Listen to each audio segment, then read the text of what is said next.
Don't touch him. He trusted you, the boy whispered, shaking, as the billionaire lay motionless, realizing too late the test was no longer his. Before we dive into the story, I need to know something, Dad. If you thought someone was watching, would you still do the right thing? Or only when it benefits you? Drop your answer in the comments. I read every single one. And if you've ever felt like character matters more than money, hit that subscribe button. Trust me, you'll want to hear how this ends. Now, let me take you back to where it all began. The house woke before the sun did. It always did. 16,000 square feet of glass, steel, and imported marble hummed softly as systems came online. Climate control adjusting by the half degree, security cameras blinking from night vision to day mode, espresso machines preheating without a human touch. From the outside, the Caldwell estate looked like something out of a glossy architecture magazine. From the inside, it felt hollow.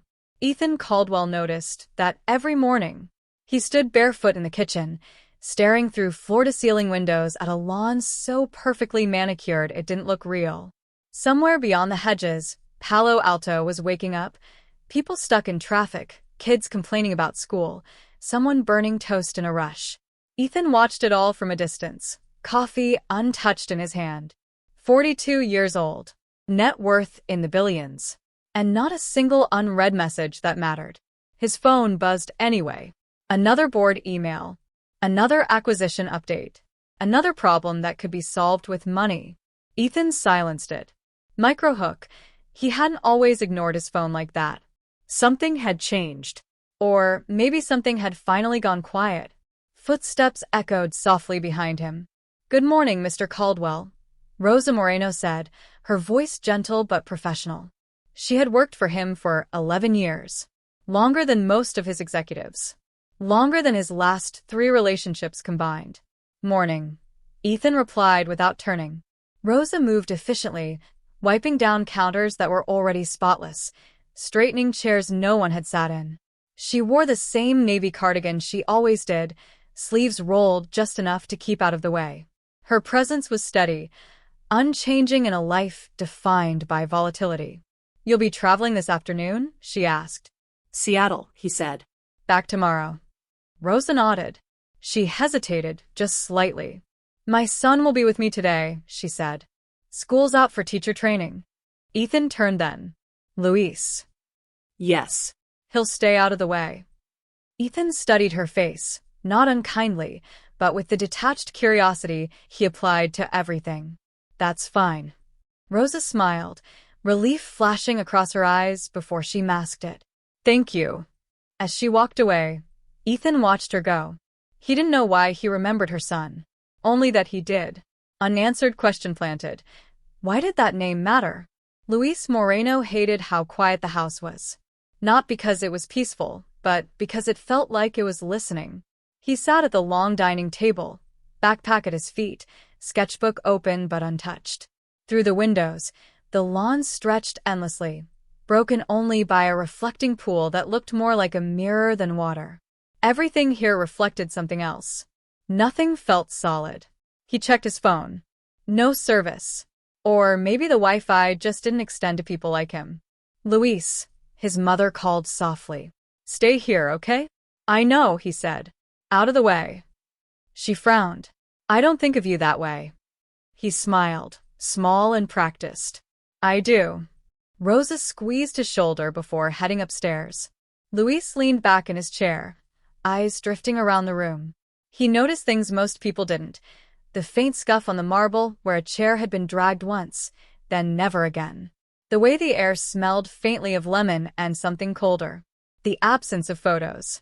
No family portraits. No clutter. No proof anyone actually lived here. What kind of person builds a home with no evidence of a life? Upstairs, Ethan sat at the edge of his bed, scrolling absently through old notes on his phone. Quotes. Observations. Half-finished ideas. One line stood out, something his therapist had said years ago before Ethan stopped going. "You don't trust people. You test them." Ethan had laughed then. Now he didn't. He set the phone down and stared at the ceiling. The house was too quiet again. It always got louder when he thought too much. An idea formed, not suddenly but like it had been waiting. He stood, adjusted the cuffs of his shirt, and walked to the hallway overlooking the main floor. From there, he could see the dining table. The boy sat alone, head down, pencil finally moving across paper. Ethan watched. Luis sketched with intensity, like the world might disappear if he looked up. Ethan felt a flicker of something unfamiliar. Curiosity edged with respect. Then the thought sharpened. What would he do if he thought no one was watching? Ethan didn't smile. He didn't frown either. He walked back into his bedroom and lay down on the bed, fully dressed, shoes still on. He positioned himself carefully, chest rising slow and even. From the hallway, it would look like he'd collapsed from exhaustion. Or worse. He closed his eyes. Ethan believed observation revealed truth.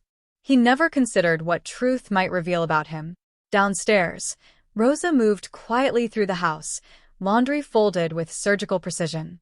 Her thoughts drifted, as they often did, to bills, to Luis's college applications, to the way her knees ached more each year. She passed the staircase and glanced up. Something felt off. She climbed halfway, peering down the hallway toward Ethan's room. The door was open. He lay on the bed, unmoving. "Mr. Caldwell?" she called. No response. Her heart stuttered. She took another step. "Sir?" Still nothing. Rosa turned sharply, heading back downstairs. "Luis," she called, trying to keep her voice calm. "Come here." Luis stood immediately. One look at his mother's face, and his stomach dropped. "What is it?" "I think something's wrong." They hurried upstairs together. Luis slowed at the doorway. The man on the bed looked peaceful. Too peaceful. "He's breathing," Luis said quietly, watching the rise and fall of Ethan's chest. Rosa exhaled, shaky. "Thank God." She stepped closer. "Mr. Caldwell? Can you hear me?" "Nothing." Luis glanced at the nightstand. No phone. No medication. Just a watch worth more than their car. "Mom," he whispered. "Maybe call for help." Rosa hesitated. "If he's just sleeping." "He doesn't sleep like this," Luis said. "I've seen him nap. This is different." Ethan heard every word. His pulse quickened, but he kept his breathing slow. This was the moment. The reveal of character. Fear. Self-interest. Panic. Instead, Luis reached out and gently took Ethan's wrist, fingers checking for a pulse. His touch was careful, respectful. "He's warm," Luis said. "Pulse is steady." Rosa nodded, torn. "We should still." Luis shook his head. "Wait." "Let me get water." He moved quickly, returning with a glass. He set it down, then did something Ethan didn't expect at all. Luis pulled a folded paper from his pocket and placed it on the nightstand. Rosa frowned. "What's that?" "My emergency numbers," Luis said. "And yours. And the clinic near our apartment. In case something happens." Ethan felt something tighten in his chest. Unanswered question planted. Why would a boy prepare for someone else's emergency? Minutes passed. Silence stretched. Luis didn't touch anything else. Didn't look around. Didn't sneak photos or pocket valuables. He just sat on the edge of the bed, eyes fixed on Ethan's face, counting breaths under his own. Rosa watched her son, something like pride and fear mixing in her chest. Outside, a lawnmower started somewhere far away. Normal life continuing. Ethan lay still, frozen. Not by fear of discovery, but by something far more unsettling. He had set a test, and the result was not what he expected. Their worlds had already collided. Neither of them knew it yet, but nothing in that house would ever feel the same again. Ethan Caldwell didn't open his eyes right away. He lay there, counting breaths that weren't his own. The boys.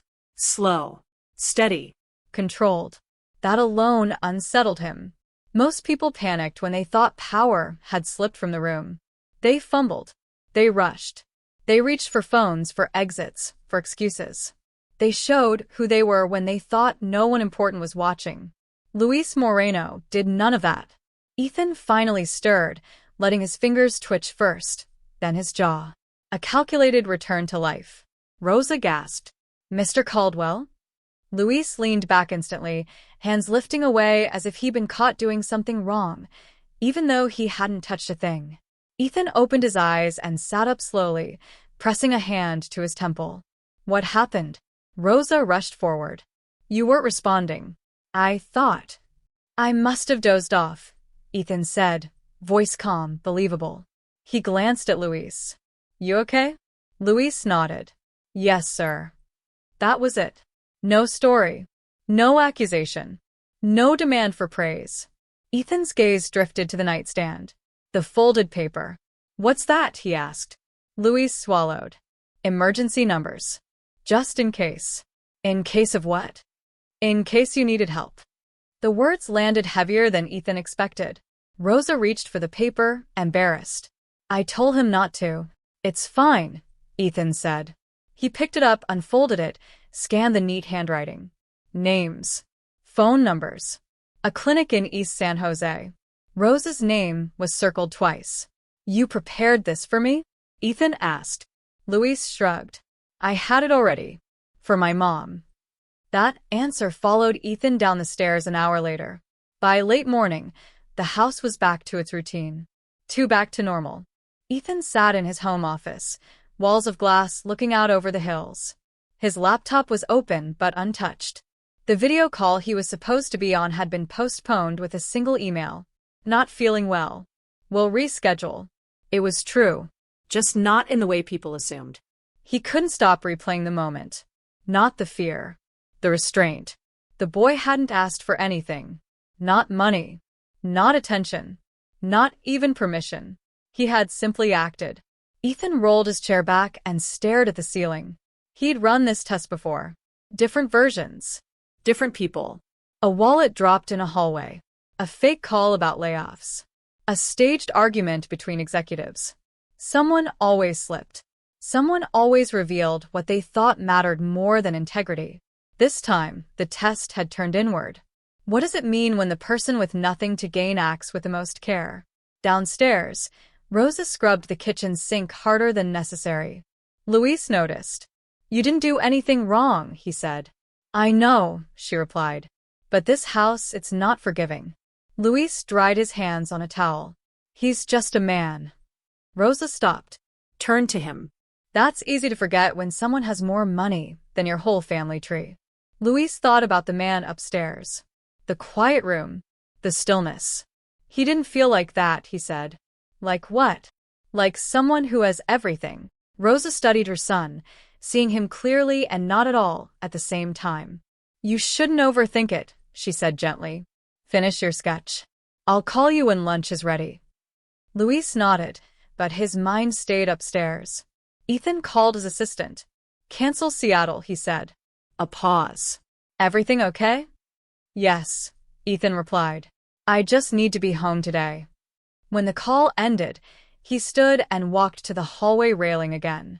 Luis sat at the dining table, sketchbook open. This time Ethan could see what he was drawing. The house.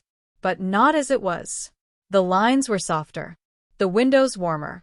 There were people in the spaces. Laughter implied in curved strokes. The place felt lived in. Ethan didn't remember the last time someone had imagined him inside his own home. He descended the stairs. Luis looked up, startled. Sorry, am I in the way? No, Ethan said. What are you drawing? Luis hesitated, then turned the sketchbook. Just ideas. Ethan studied it. You're good. Thank you. How old are you? 17. College plans. Luis shrugged. Trying. Ethan nodded, then surprised himself. Lunch with me. Luis blinked. Sir? I have food. You're here. Sit. Rosa appeared in the doorway, concern flashing across her face. It's fine, Ethan said before she could speak. I'd like to talk to him. Rosa searched Ethan's expression for danger. Found none she could name. All right, she said to Luis. I'll be nearby. They sat across from each other at the long table. The space between them felt wider than it was. Ethan pushed a plate toward Luis. Eat. Luis did. Carefully. What made you think to write those numbers down? Ethan asked. Luis swallowed. My mom works nights sometimes. I worry. So you prepare. Yes. For things that might not happen. Luis nodded. That's usually when they do. Ethan leaned back. He thought of the people in his life. The ones who had stayed. The ones who had left. The contracts. The NDAs. The silence. No one's ever prepared for me, he said, almost to himself. Luis looked up. I think people assume you don't need it. Ethan met his eyes. And what do you assume? Luis didn't answer right away. That you're alone, he said finally. Even when you're not. The room went quiet. Not awkward. Honest. That night, Ethan sat alone in the dark living room, city lights flickering far below the hills. He thought about the boy's words. Even when you're not. He realized something then that made his chest ache in a way success never had. Luis had seen him. Not the billionaire. Not the employer. Just a man who could stop breathing at any moment. And had chosen care anyway. If this moment matters to you, if you've ever seen someone do the right thing when no one was watching, then staying with this story matters too. Not because it helps a channel, but because it reminds us people like that still exist. Sometimes, all we can do is choose not to look away from them. Ethan stood and walked to the guest wing. He knocked once. Rosa opened the door, cautious. I'd like to help with Luis's college applications, Ethan said. If that's okay. Rosa's eyes filled instantly. You don't have to. I know, Ethan replied. That's why I want to. She nodded, overwhelmed. Thank you. Luis appeared behind her, confused. Ethan smiled faintly. Get some rest. Tomorrow we start. As Ethan walked away, he felt something unfamiliar settle in his chest. Not control. Connection. And he had no idea how fragile it was. Emotional pull into next act. Neither of them knew yet, but bringing their lives closer was about to expose wounds neither could hide. The next few weeks settled into something that almost looked normal. Almost. Every afternoon after school, Luis sat at the dining table with his laptop open, college portals glowing back at him. Essay prompts. Deadlines. Questions that felt bigger than his life had ever allowed him to think. Ethan joined him most days, not hovering, not directing. Just sitting across the table with his own work, pretending they were equals in the same quiet rhythm. That was the problem. They weren't equals. And both of them knew it. Ethan reminded himself of that constantly. This was temporary. A favor. A kindness. Nothing more. He told himself that while reviewing Luis's essays, while offering notes, while noticing how the boy rewrote sentences carefully, never defensive, always thoughtful. Why engineering? Ethan asked one afternoon. Luis shrugged. I like solving problems. That's vague. Luis smiled slightly. So is money. Ethan paused, then laughed before he could stop himself. The sound surprised them both. Ethan hadn't laughed like that in his own house in years. Rosa watched the change quietly. She noticed the way Ethan lingered in the kitchen now. The way the house felt warmer somehow, even though nothing physical had changed. She noticed how Luis walked taller, spoke with more certainty. And she worried. Not because Ethan was cruel, but because hope could be. Don't get attached, she warned Luis one night as they drove home to their apartment in East San Jose. People like him, they don't mean to disappear. But they do. Luis stared out the window, freeway lights streaking past. He's just helping. That's how it starts, Rosa said gently. Then something shifts, and we're reminded where we stand. Luis didn't argue. He didn't agree either. Ethan's friends noticed the shift before he did. You've been off-grid, one of them said during a late-night call. What's going on up there on the hill? Nothing, Ethan replied. Just busy. With what? You canceled 2 trips. Ethan hesitated. Life. The word felt strange in his mouth. He ended the call early and stared at his reflection in the dark screen. Life. When had he started choosing that over leverage?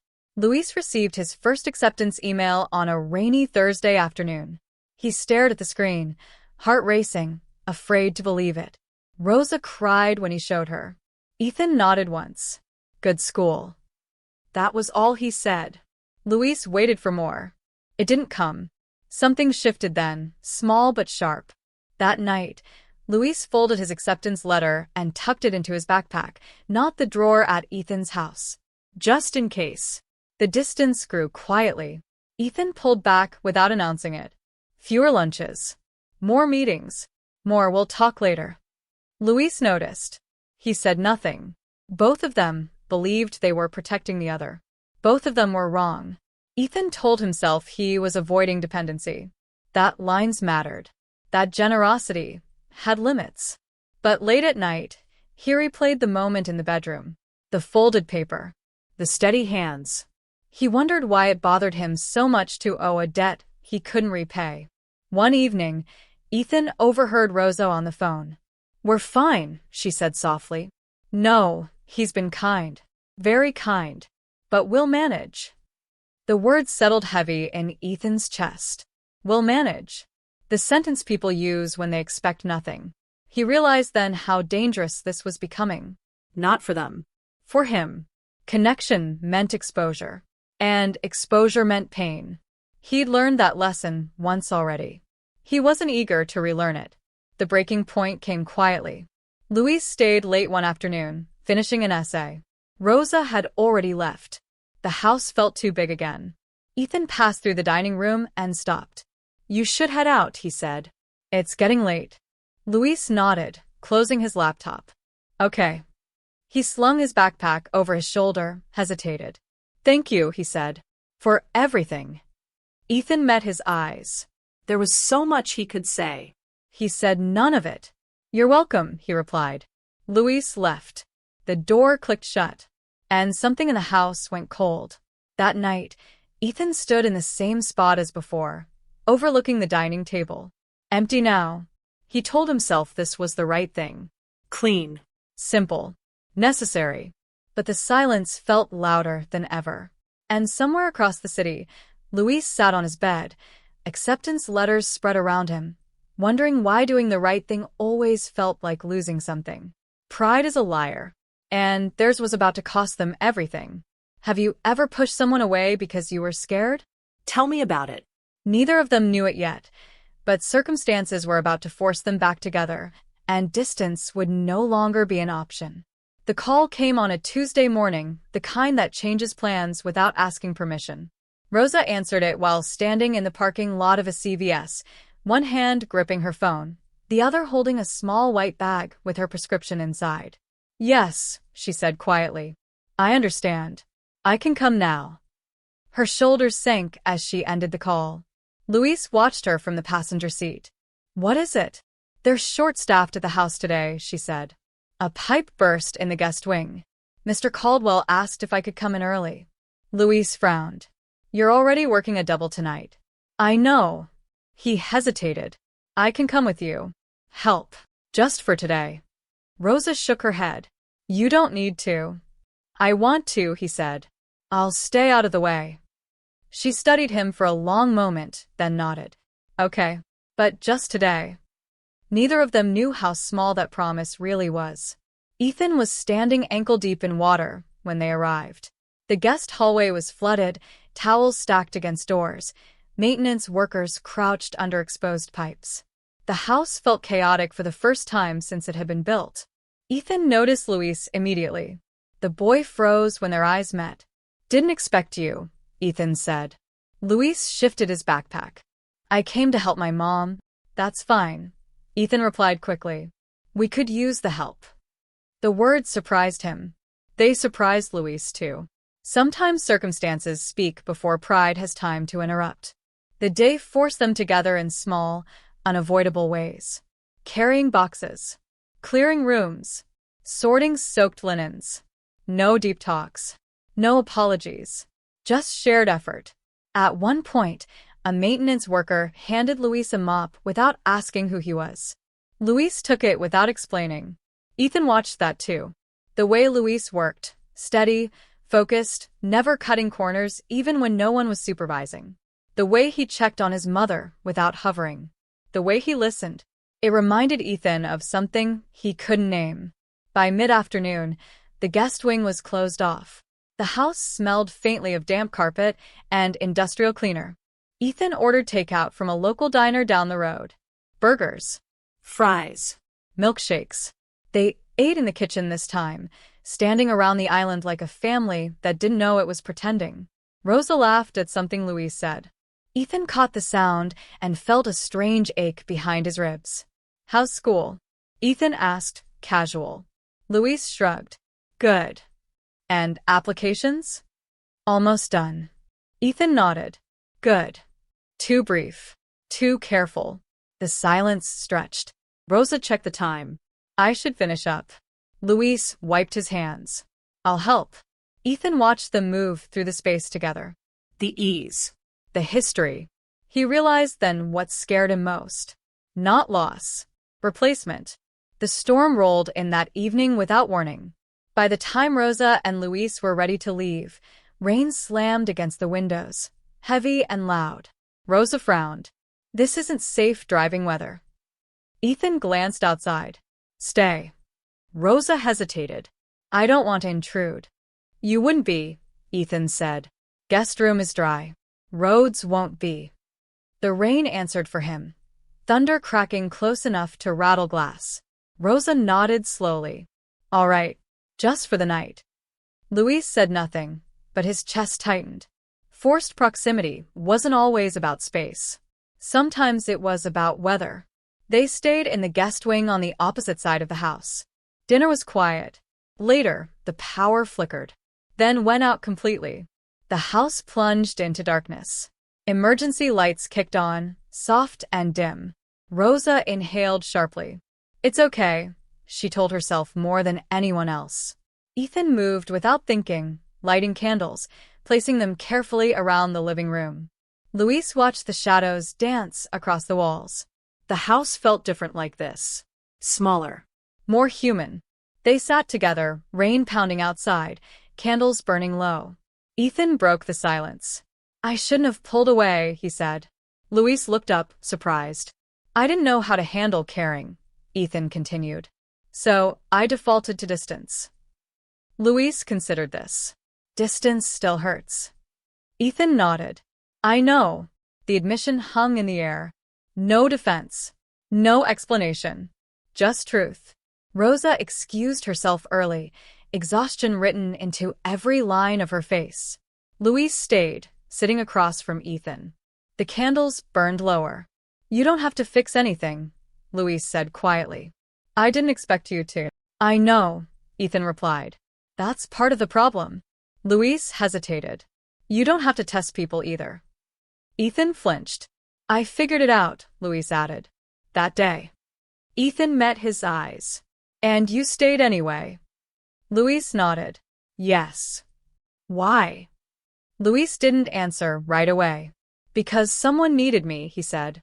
And because my mom taught me that character is who you are when no one can reward you. Ethan swallowed. The rain softened outside. The power came back on, but neither of them moved. That night, Ethan lay awake, staring at the ceiling again. But this time, he didn't feel alone. And that terrified him, because connection always asked for a price. And he wasn't sure he could afford what was coming. She saw it then, the fracture in his armor. And it terrified her. Have you ever been stuck with someone who made you feel too much? Tell me what happened. The walls were cracking now, and what waited behind them was a truth neither of them had said out loud. The truth didn't come all at once. It came in pieces. Small moments that refused to stay quiet. It started the next morning. Sunlight crept through the windows, soft and pale after the storm. The house smelled faintly of coffee and wet earth. Ethan was already awake, sitting at the kitchen island, staring at nothing in particular. Rosa moved carefully around him, not wanting to disturb the calm. Luis poured himself cereal, the clink of the spoon sounding louder than it should have. Ethan spoke without looking up. You don't trust me. Luis froze. I didn't say that, he replied. You don't have to, Ethan said. It's in how you leave space. Like you're ready to step back at any moment. Luis set the spoon down. That's not about you, he said. Then what is it about? Luis hesitated. My life, he answered. We don't get to assume things last. The words landed hard. Ethan finally looked at him. Who taught you that? Luis met his gaze. Experience. Silence filled the room. Not awkward. Heavy. Later that afternoon, Ethan drove alone. He didn't tell anyone where he was going. He ended up on the other side of Palo Alto, in an older neighborhood with cracked sidewalks and small front yards. He parked across the street from a modest apartment building. Luis's building. He didn't know why he came. Maybe to understand. Maybe to remind himself that worlds could stay separate if he wanted them to. Kids rode bikes in the parking lot. A woman watered plants on her balcony. Someone played music from an open window. Life. Loud and imperfect. Ethan sat in his car longer than he meant to. He remembered his own childhood home. Huge, empty, silent. A place where success was expected and affection was optional. He'd learned early that people stayed for what you could offer, and left when you couldn't. That evening, back at the house, Rosa found Ethan in the library. He was holding a framed photo she hadn't seen before. A younger Ethan stood beside an older man, both stiff, both unsmiling. "My father," Ethan said quietly. "The day I sold my first company." Rosa nodded. "He looks proud." "He was," Ethan replied. "Of the outcome. Not of me." Rosa considered her words. Some people don't know how to love without conditions. Ethan swallowed. "I learned from him." She met his eyes. "You don't have to keep learning the same lesson." That night, Ethan didn't sleep. The breaking moment came 2 days later. Luis received an email that made his hands shake. A full scholarship. Housing included. Out of state. A way out that didn't depend on anyone. He read it 3 times, heart racing, then closed the laptop. He didn't tell his mom right away. He didn't tell Ethan at all. He folded the truth and put it somewhere deep. Ethan found out by accident. A call from an admissions office. A congratulatory message meant for Luis, forwarded through an old contact Ethan had reached out to weeks earlier. "Looks like he won't need much help anymore," the woman said brightly. Ethan ended the call in silence. Something sharp cut through him. Relief. Loss. Fear. He realized then what this really was. Not charity. Not mentorship. Attachment. And it terrified him. That evening, Ethan confronted Luis in the study. "You got the scholarship," he said. Luis stiffened.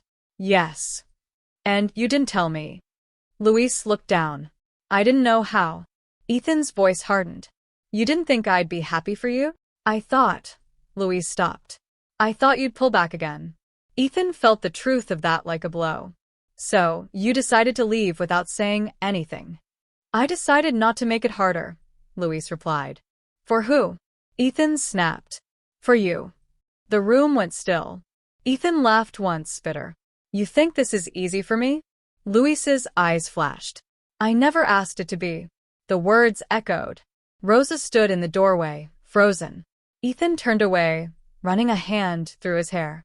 "This is exactly why I keep distance," he said. "People leave. Even when you try to help."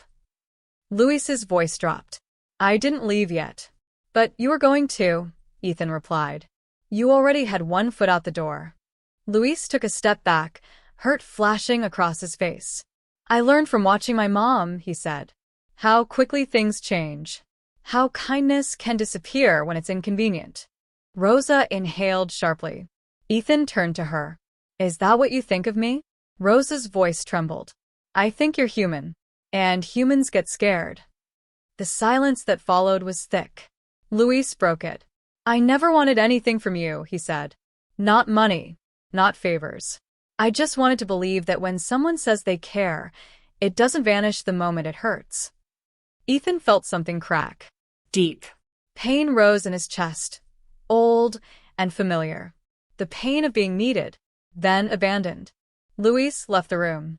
The door closed softly behind him. Ethan stood there, breath shallow. Rosa approached him slowly. "You tested him," she said. "And he passed." Ethan shook his head. "I failed." Rosa nodded. "Then don't make the same choice twice." She followed her son. Ethan sank into the chair. For the first time in years, the house felt unbearable. If you've ever watched someone walk away because you didn't know how to hold on, if you've ever felt regret arrive too late, then staying with this story matters. Not because it promises comfort, but because it honors the moments that ask us to change before it's easier. Luis packed quietly that night. Not everything, just enough. Rosa sat on the bed beside him. You didn't do anything wrong, she said. Luis nodded. I know, but you're hurt. Yes. She squeezed his hand. Sometimes the truth costs us more than silence. Luis looked at the folded acceptance letter on the bed. I don't want to become someone who leaves without caring, he said. Rosa kissed his forehead. Then don't. Downstairs, Ethan stood alone in the kitchen. The folded paper was still in the drawer. Emergency numbers. Names. Care without expectation. He took it out and stared at it. The truth had found light, and it hurt more than any lie he'd ever told himself. The truth has a way of finding light, even when you've buried it in the dark. Morning came without mercy. Gray light slipped through the windows, dull and quiet. The house felt emptied out, like it was holding its breath. Ethan stood in the kitchen, staring at the counter where Luis used to sit. The chair was pushed in. Perfect. Untouched. He hadn't slept. He kept replaying the argument, not the words but the looks. The way Luis had stepped back. The way Rosa had gone still. He'd seen that look before. The moment someone realizes you're not safe to need. Ethan pressed his palms against the counter, grounding himself. He told himself this was necessary. Clean endings always hurt less in the long run. That was the lie he'd built his life on. Rosa knocked once before entering. We're leaving today, she said. Ethan nodded. I figured. She waited. He didn't speak. Luis got housing information this morning, she continued. Orientation is in 3 weeks. That's fast. Yes. Silence stretched between them. You could say something, Rosa said gently. Ethan swallowed. What would you want me to say? The truth. He looked up. Which one? She met his eyes. The one you're afraid will cost you. Ethan looked away. Rosa exhaled, slow and tired. Thank you for what you did for him. Truly. She turned to leave. Rosa, Ethan said. She stopped. I never meant to hurt him. I know, she replied. But intention doesn't erase impact. She walked out. The door closed. The sound echoed. Luis waited by the front door, backpack at his feet.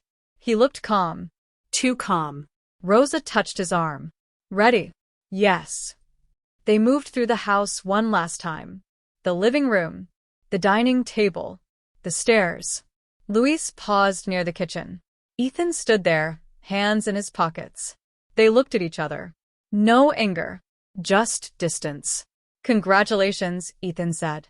On the scholarship. Thank you. Ethan nodded. You earned it. Luis hesitated. I didn't do anything special. That's what makes it special, Ethan replied. For a moment, it felt like something might break open. Then Ethan added, This is for the best. The words fell flat.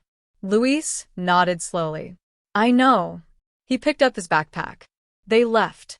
The door closed behind them. This time, Ethan didn't follow. The rain returned that afternoon. Not a storm, just steady. Ethan sat alone in his office, watching it streak down the glass. He ignored calls, ignored emails, ignored the life he'd built so carefully. His phone buzzed anyway. A message from an unknown number. You left this in the study. Thought you might want it back. A photo followed. The folded emergency numbers. Ethan's chest tightened. He typed a response. Deleted it. Typed another. Deleted that too. He set the phone face down. Sometimes love isn't enough, he thought. Sometimes it's just the beginning of goodbye. Luis stared out the window of the bus as it pulled away from the hills. The house disappeared behind trees and curves in the road. He didn't feel relief. He felt hollow. Rosa watched him quietly. You okay? She asked. Luis nodded. I will be. She reached for his hand. He squeezed back. The bus merged onto the freeway, heading south toward home. Toward something known. Safer. That night, Ethan walked through the house room by room. He stopped in the guest wing. Dry now. Empty. He sat on the edge of the bed where he'd once pretended to sleep. The test that had changed everything. He laughed softly, without humor. I should have just trusted you, he said to the empty room. The house didn't answer. Days passed. The silence didn't fade. Ethan returned to work, but it felt pointless. Every success tasted flat. Every win felt small. He found himself checking the dining table every afternoon. Still empty. He opened a drawer he hadn't touched in years. Inside were old things he'd never thrown away. A report card. A note from his mother. A picture of a younger him, smiling before he'd learned not to. He realized then what he'd done. He'd pushed away the one person who hadn't wanted anything from him. And now, there was no one to blame but himself. Across the city, Luis sat on his bed, acceptance letter folded beside him. He tried to focus on the future, but his thoughts kept drifting back. To candlelight. To quiet conversations. To a man who didn't know how to say goodbye without building walls. He wondered if caring always came with loss, or if loss was just the cost of caring. Ethan stood in his driveway late one evening, watching the sun dip behind the hills. He had a choice. He'd always had one. Distance. Or risk. The familiar path. Or the terrifying one. He took out his phone again. This time, he didn't delete the message. He stared at the screen, heart pounding, knowing that whatever he sent, or didn't, would decide everything. Have you ever lost someone because you were too afraid to fight? Comment below. Ethan didn't send the message that night. He stood in the driveway until the sky went dark, phone in his hand, watching lights come on across the valley. Homes filled with dinners, arguments, laughter. Lives moving forward without him. He went back inside. Not because he was done. Because he finally understood what he was afraid of. It wasn't rejection. It was being seen clearly and still not chosen. The next morning, Ethan drove himself for the first time in weeks. No driver. No calls. No schedule. He headed south on the freeway, past office parks and strip malls, past exits he'd never taken before. The road felt unfamiliar, and that felt right. He parked near a small public park in East San Jose. Kids played basketball on cracked pavement. A food truck idled near the curb. Music played somewhere close by. This was Luis's world. Not borrowed. Not temporary. Earned. Ethan sat on a bench and watched. For the first time, he didn't feel above or outside it. He felt small. And human. He thought about his father. About the rules he'd grown up with. Be useful. Be impressive. Never need. Love was a transaction. Safety came from control. Ethan had followed those rules perfectly. And still ended up alone. Across the park, a boy laughed as he missed an easy shot. His friends teased him. He laughed harder. No one left. Ethan felt something loosen in his chest. Maybe strength wasn't distance. Maybe it was staying. He didn't go straight to Rosa and Luis's apartment. He stopped first. At a community center down the street. He walked in quietly, asked questions, listened. A college prep flyers on the wall. Donation jars half full. A counselor talked about wait lists and limited space. Ethan wrote a check. No name on it. Just help. When he left, he felt lighter. Not absolved, but aligned. Back at his house that evening, Ethan packed a small bag. Not clothes. Memories. The emergency numbers. The old photo of himself.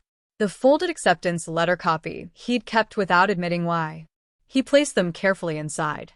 Then he sat on the edge of his bed and let himself feel it. For the next 180 words, Ethan didn't speak. He sat in the quiet, no phone, no music. Just breath. Just memory. The night he pretended to sleep. The steady hands on his wrist. The way Luis had checked for a pulse without panic. The way Rosa had trusted him with her son, even knowing how fragile that trust was. Ethan felt the weight of every moment he'd chosen distance instead of honesty. He didn't excuse it. He didn't defend it. He just sat with it. Outside, a car passed. A dog barked. Life went on. And for once, Ethan stayed present enough to feel it. He stood, picked up his keys, and left. Luis was helping his mom carry groceries when the knock came. Rosa opened the door slowly. Ethan stood there. No suit. No posture. Just him. "I'm not here to change your plans," he said. "Or ask for anything." Rosa studied his face. "Then why are you here?" Ethan swallowed. "Because I was wrong. And because if I don't say that out loud, I'll become someone I don't want to be." Luis appeared behind her. He froze when he saw Ethan. Ethan met his eyes. Didn't rush. Didn't soften the truth. "I treated your care like a threat," Ethan said. "That was my failure, not yours." Luis didn't speak. Ethan continued. "You didn't owe me anything. And I acted like you did." Rosa's breath caught. "I'm not asking you to stay," Ethan said. "Or forgive me. I just needed you to know you mattered. You still do." Silence filled the small apartment. Then Luis spoke, quietly. "Why now?" Ethan answered honestly. "Because I finally understood the cost of staying silent." They talked. Not long. Not dramatically. Just truth, placed carefully between them. When Ethan stood to leave, he paused. "I'll be at the house tomorrow," he said. "If either of you want to come by." No expectations. He left before they could answer. After the door closed, Luis sat down heavily. Rosa joined him. "You don't have to decide anything tonight," she said. Luis nodded. "I know." But his chest felt tight. Not with fear. With possibility. If you've ever watched someone face themselves instead of running, if you believe people can choose differently when it finally matters, this is the moment that choice begins to count. Do you think people can really change when it matters most? Drop your thoughts below. That night, Ethan didn't feel relief. He felt exposed. But for the first time, exposure didn't feel like weakness. It felt like the beginning of honesty. Luis lay awake, staring at the ceiling. He thought about the scholarship. The distance. The door that had just reopened, quietly, without force. He didn't know what he'd do. But he knew one thing. Running wasn't the same as moving forward. Morning would come. And with it, a decision. Not about college.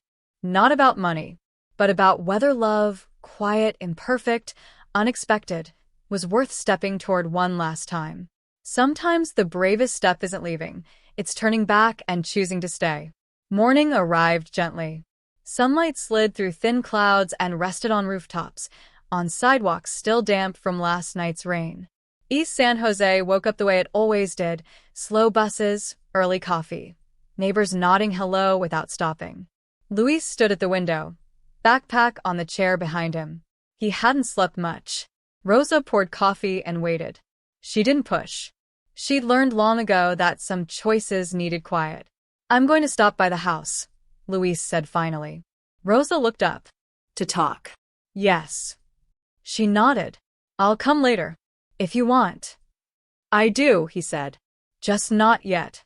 She reached for his hand. "Whatever you choose, I'm proud of you." Luis smiled, grateful. Ethan was already awake when the gate buzzed. He hadn't planned to expect anyone. Still, his chest tightened when the intercom crackled. "It's Luis," came the voice. Calm. Steady. Ethan opened the gate without speaking. Luis walked up the drive alone. The house looked the same. Clean lines. Open glass. Quiet hills beyond. But something felt different. Less guarded. Ethan met him at the door. "Come in," he said. They stood in the living room, unsure where to begin. Ethan broke the silence. "I won't keep you." Luis nodded. "I didn't come to stay." That hurt more than Ethan expected. Luis continued.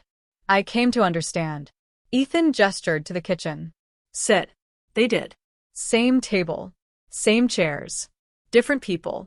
"I leave for school in 3 weeks," Luis said. "I know," Ethan replied. "I'm still going." "I wouldn't ask you not to." Luis studied him. "That's new." Ethan smiled faintly. "I'm trying not to bargain with care anymore." Luis leaned back. "Why now?" Ethan didn't rush the answer. "Because I learned something too late," he said. "That control feels safe, but it costs you the very thing you're trying to protect." Luis nodded slowly. "I won't pretend I didn't hurt you," Ethan added. "I did." And I won't explain it away. That matters, Louise said. They sat with that. Ethan reached into a drawer and pulled out the folded paper. Do you remember this? He asked. Louise smiled, surprised. Yeah. You left it for me, Ethan said.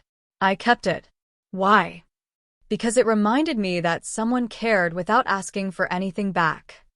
Louise looked down. That's how my mom raised me.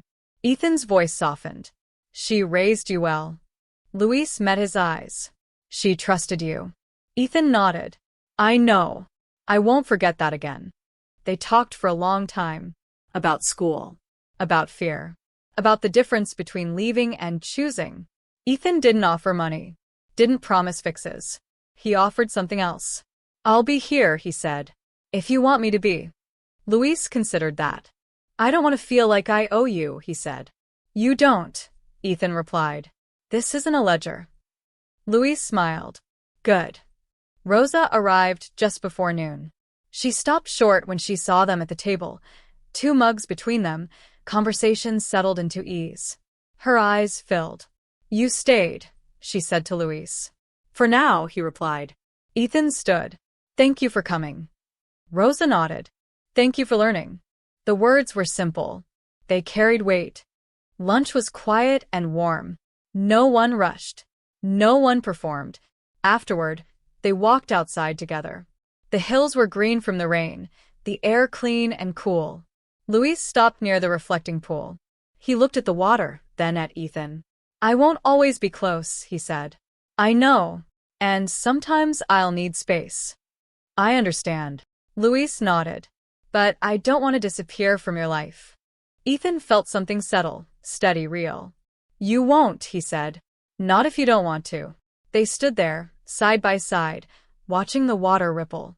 If this story has stayed with you, if you felt the quiet weight of choosing people over fear, then staying connected to stories like this matters.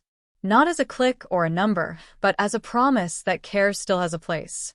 Sometimes subscribing isn't about content. It's about saying these moments deserve to be told. The weeks passed quickly. Louise prepared for school. Rosa packed lunches and double-checked lists. Ethan helped where he was asked and stepped back where he wasn't. No tests. No distance. Just presence. On Louise's last night before leaving, they ate at a small diner off the highway. Vinyl booths. Neon sign buzzing softly. The kind of place where people linger. They shared fries. Milkshakes. Stories.